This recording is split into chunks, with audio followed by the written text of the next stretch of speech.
Jamaah. Alhamdulillah. Alhamdulillah jamaah masih di Islam itu Indah dan hari ini kita sedang membahas tema hati-hati dengan hati wanita yang tersakiti. Masya Allah, di sini juga kita sudah kedatangan bintang tamu yang luar biasa. Ada Kak Angelina Sonda, Masya Allah. Masya Allah. Nah gimana nih hari ini luar biasa seru ya pembahasan kita mengenai hati Seru, wanita makanya tadi aku nih. benar-benar pengen nanya ke Ustadz Nah Syam iya nih. pas Tanya. Boleh disilakan mumpung lagi di Islam itu Indah ya silakan. Aku mau tanya nih Ustadz Syam. Ya. Kalau misalkan karma itu secara Islam itu ada nggak sih?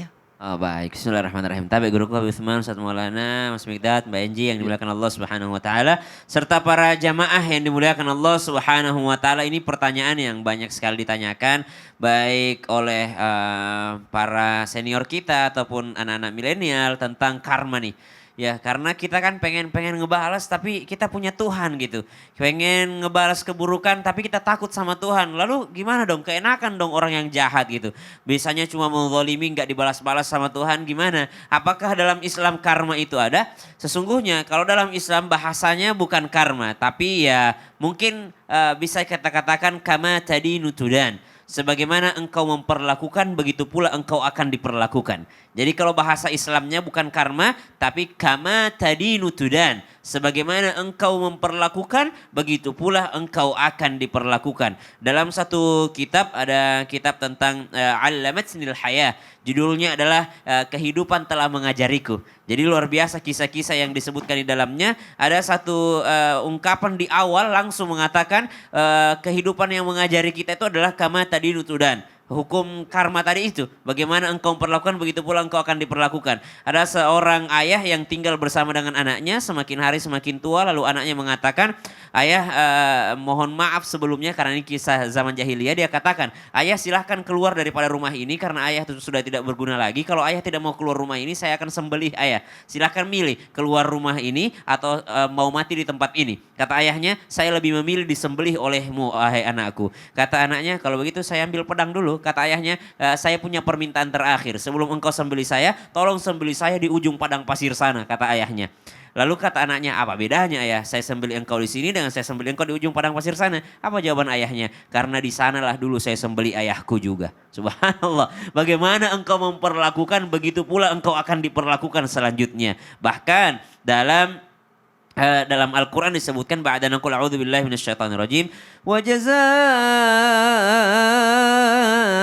sayyi'atin sayyi'atum mithluha, dan balasan satu keburukan itu keburukan yang sama. Di ayat yang lain fabi ayyi ala'i rabbikuma tukadziban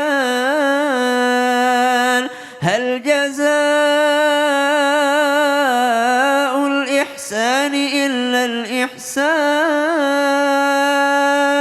Maka nikmat Tuhan kamu yang mana lagi yang kau dustakan? Hal jazaa'ul ihsan illal ihsan. Bukankah suatu keihsanan, suatu kebaikan akan berbalas kebaikan pula. Jadi dalam Islam tidak mengenal istilah karma, tapi yang sama dengan karma itu banyak sekali. Karena Allah itu maha melihat, maha mendengar, lagi maha mengetahui. Gak pernah Allah diam. Lihat bagaimana baginda Nabi SAW ketika dizalimi. Nabi SAW dikejar oleh Suraqah. Ketika dikejar oleh Suraqah, kata Sayyidina Abu Bakar As-Siddiq, habislah kita ya Rasulullah. Kata Nabi SAW, Allahumma kfini bima syi'ta wa kaifa syi'ta. Jangan kau katakan demikian, Allah itu akan membalaskan. Allahumma kfini bima syi'ta wa kaifa syi'ta. Nabi cuma mengatakan, ya Allah cukuplah aku dengannya, cukuplah aku dengannya. Akhirnya Allah yang membalaskan, jeblos kudanya Suraqah ke dalam padang pasir, lalu diselamatkan pula oleh baginda Nabi SAW.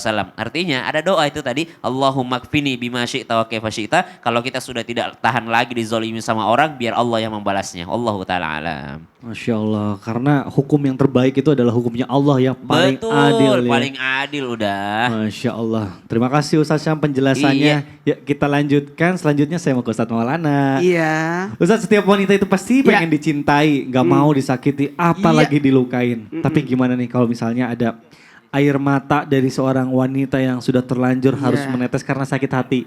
Itu sebenarnya apa sih balasannya, terus sebesar apa sih dosa yang diterima bagi orang yang melukai hati wanita dengan sengaja? Sebesar apa dosa bagi laki-laki yang menyakiti hati wanita? gitu? Nah itu, Izin mohon ya. penjelasannya Izin guru, semua. silakan. Dosa melukai hati wanita, ingat kata-kata ini harus digarisbawahi. Tidak boleh menyakiti, melukai, mengambil hak. Apalagi kalau itu adalah sosok wanita. Wanita adalah makhluk lemah. Ya ingat, wanita adalah makhluk lemah. Maka ketika engkau melukainya, maka yang kau sakiti adalah semua manusia. Semua manusia. Maka tidak boleh menyakiti wanita. Boleh nggak saya menyakiti wanita? Kata Nabi tidak bisa lah. Yang kau sakiti, dia adalah, bayangkan dia adalah ibumu. Bayangkan dia adalah istrimu. Bayangkan dia adalah saudara perempuanmu. Mau nggak saudara perempuanmu disakiti? Kemudian apa? Menyakiti. Jikalau yang kau sakiti adalah ibu, maka dosa besar untukmu.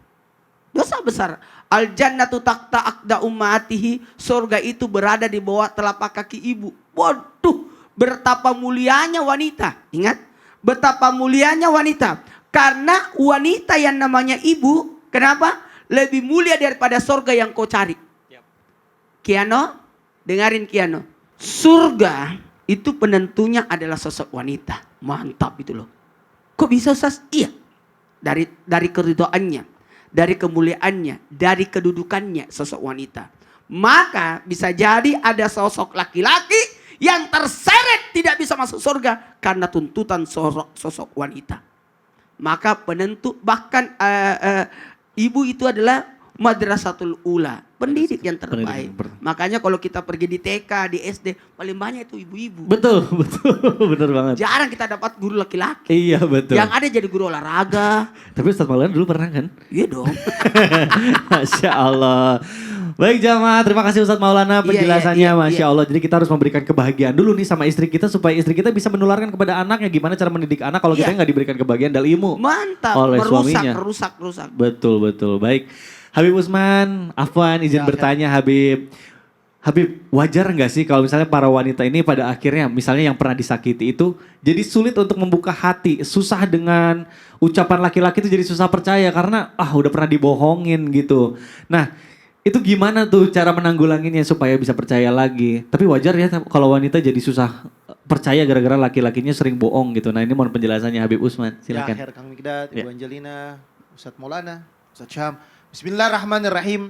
Allahumma salli ala sinna Muhammad wa ala ali sinna Muhammad. Wajar gak sih wanita akan sulit membuka hati dan sulit bisa percaya dengan laki-laki lain atau laki-laki di luar sana yang dimana lingkungannya itu penuh dengan kedustaan atau tanpa bukti, tanpa janji atau banyak janjinya. Banyak janji tanpa bukti ya? gitu. Iya. Maka yang pertama, wanita itu adalah makhluk visual. Dia adalah makhluk yang melihat dan dia memperhatikan dan dia dengar dan itu yang dia percaya. Itu umumnya seperti itu. Karena apa? Karena wanita lebih mudah dimasuki oleh sesuatu dan mudah juga temperamen emosional. Karena wanita, Allah Subhanahu wa taala ciptakan wanita itu betul-betul indah dan kita harus memahami sifat wanita sehingga kita bisa mencintai wanita dengan sebaik-baiknya. Sebagaimana tadi dijelaskan di awal, khairukum linisaihim. Sebaik-baiknya mereka adalah mereka yang mencintai istrinya dan memperhatikan sifat watak karakternya. Dan dia akan mengerti dengan makna wanita tersebut yang Allah ciptakan begitu indah terhadap pasangan atau laki-laki tersebut. Oleh karena itu wajar, sangat-sangat wajar apabila wanita tersebut dia sakit hati, dia kecewa, dia emosional dan dia tidak percaya dengan laki-laki yang lain. Tetapi wanita yang pintar, wanita yang bijak, wanita yang mengerti dan memahami aturannya Allah Subhanahu wa taala adalah dia yang berhusnuzon, dia yang berprasangka baik. Kepada siapa? Kepada seseorang ataupun dimanapun laki-laki itu berada, dia berprasangka baik bahwasanya Allah Subhanahu wa taala akan memberikan dia yang terbaik. Kalau Allah berkehendak dengan kehendaknya, maka akan dimudahkan. Makanya istikharah, minta petunjuk kepada Allah, sholat malam, qiyamul lail. Ya Allah, berikanlah hamba yang terbaik yang menurutmu, bukan menurutku. Karena kalau menurutku, bisa jadi dia tidak baik, bisa jadi dia menghinakanku, bisa jadi dia menzolimiku, bisa jadi dia seperti ini dan lain sebagainya. Tetapi kalau dia menyerahkannya kepada Allah Subhanahu wa taala dan Allah Maha mengetahui daripada setiap tindakan dan perbuatannya, maka dimudahkan. Kira-kira begitu gak Ustaz Maulana? Betul. Insya Allah Ustaz Maulana nih Masya Allah. Ya Allah. Jodohnya dekat di mata. Oh dekat di mata. Amin ya Allah. Maksudnya gimana tuh Habib? Dan yang lebih memahami wanita itu adalah siapa? Yang lebih memahami wanita itu adalah mereka yang bisa mencintai ibunya. Jadi laki-laki itu wajib mencintai ibunya. Ibaratnya falling in love. Kan ada tuh anak perempuan Iya, falling iya. in love sama ayahnya. Iya, betul. Nah wanita juga sama. Seorang anak perempuan itu pasti falling in love sama bapaknya. Jadi buat wanita di rumah dimanapun berada, siapakah laki-laki terbaik untukmu? Carilah laki-laki yang menyayangi ibunya. Tuh. Oh itu Kalau dia falling konsepnya. in love sama ibunya, belanjaannya dibawain, ibunya perlu apa diburu-buru disiapin. Nah ini anak soleh nih, ini anak yang besok yang mendoakan kita, yang sayang sama kita dan kita sangat sayang sama anak tersebut. Bawa belanjaannya, perlu apa-apa disamperin. Oh ibu mau perlu apaan ibu, ya kan? Ibu perlu ini, oh disiapin sama dia. Wah dijagain, kemana-mana diikutin, kemana-mana pergi didampingin. Ini anak yang soleh. Ini yang memuliakan ibunya. Karena apa? Ridallah fi ridho walidain. Wa bagdullah bagdu walidain. Saktullah saktu walidain. Ridhonya Allah adalah terletak pada ridhonya orang tua. Ridhonya orang tua ini menjadikan anak ini anak yang saleh, salehah. Yang Masya bertakwa kepada Allah. Oleh karena itu kita kalau mempunyai anak yang saleh, dia dekat sama ibunya, dia jaga, dia baik, dia sayang, dia cinta, dia perhatiin. Ini adalah hebat, ini adalah luar biasa. Ini adalah anak yang dibanggakan oleh siapa? Oleh orang tuanya. Masya Allah. Nah mungkin buat kaum milenial juga yang lagi cari jodoh, coba tanyain sama orang tuanya kira-kira gimana menurut sudut pandang orang tuanya. Betul. Ya. Pandang orang tua. Atau orang tua sebaliknya sama anaknya, kira-kira menurut kamu gimana nih? Tapi harus gitu. juga nih buat wanita-wanita dimanapun Ya, berada, gimana, Ustaz? jangan pernah cemburu Nah. dengan suami kalau dekat dengan ibunya. Betul, Justru betul. itu ciri laki-laki yang baik adalah yang menyayangi ibunya. Masya Allah. Ada istri yang cemburu sama mertuanya. Ini banyak Nggak ya. boleh. Salah. Tapi gak boleh itu salah ya. Baik, Masya Allah. Terima kasih ya tadi Habib Usman penjelasannya. Jamaah, ini kayaknya udah gak sabar nih pengen pertanyaan dijawab sama guru-guru kita tuh. Ada pertanyaan dari Manado, dari Bogor, dari mana lagi Makassar, dari Bandung, Sumedang. Wah banyak banget ya. Langsung aja kita masuk sekarang ke segmen Tanya Dong Ustadz. Kami semua tanya dong Ustadz. Masya Allah ini ada pertanyaan dari jamaah, tapi pertanyaannya nanti akan dibacakan oleh bintang tamu kita nih. Mohon bantuannya ya Kak Enji, tuh ada pertanyaan Siap. tuh. Oke, assalamualaikum warahmatullahi wabarakatuh Ustadz, Ustazah. Waalaikumsalam Jadi warahmatullahi gini, Waalaikumsalam warahmatullahi wabarakatuh. waktu itu aku minta tolong sama suami yang lagi asik main gadgetnya. Padahal aku minta tolong untuk bantuin aku, terus sampai akhirnya aku kesel dan aku rebut gadget suamiku. Dan suami aku rela main tangan sama aku hanya gara-gara itu handphone. Aku sakit hati atas perilakunya, Stat. Dan bahkan sampai sekarang detik ini pun suami tidak mau mengakui kesalahannya. Bagaimana biar suami saya bisa mengakuinya dan tidak mengulangi main kasar sama suaminya, sama istrinya. Waduh baik. Nanti minta Pak Ustadz Syah. Ustaz Siap. Syah.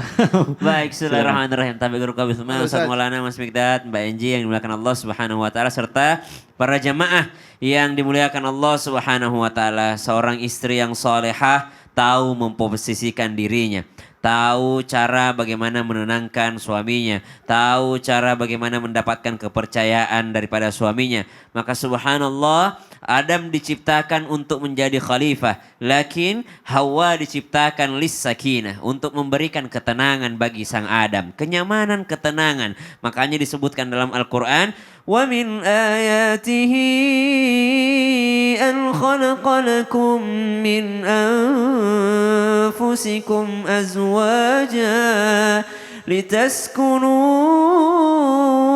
ilaiha wa ja'ala bainakum mawaddatan wa rahmah inna fi dhalika laayatin liqaumin yatafakkarun.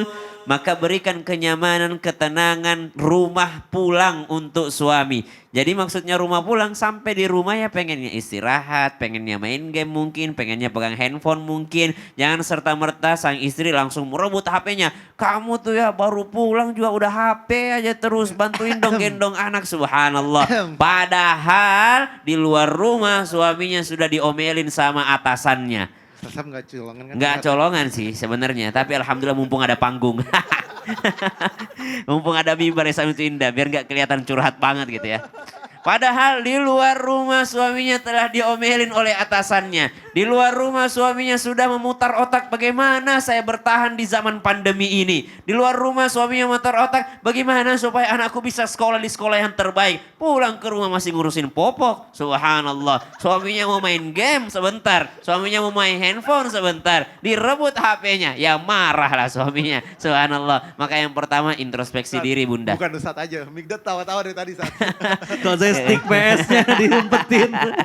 Jadi yang pertama introspeksi diri. Urusan dia ternyata tidak bertanggung jawab terhadap anaknya atau tidak membantu istrinya, itu urusan dia dengan Allah Subhanahu wa taala. Karena akdun nikah bukan hanya perjanjian antara dua insan, tapi akdun nikah adalah perjanjian dia dengan Allah Subhanahu wa taala. Kalau dia tidak bertanggung jawab, tidak bantu istrinya, maka dia akan berhadapan dengan Allah Subhanahu wa taala. Cuman janganlah menjadi seorang yang akhirnya memicu pertengkaran, memicu perkelahian dengan cara merebut handphone suaminya. Ya marah. Yang kedua, kalau ditanyakan bagaimana supaya suami saya mau mengakui, tidak bakal.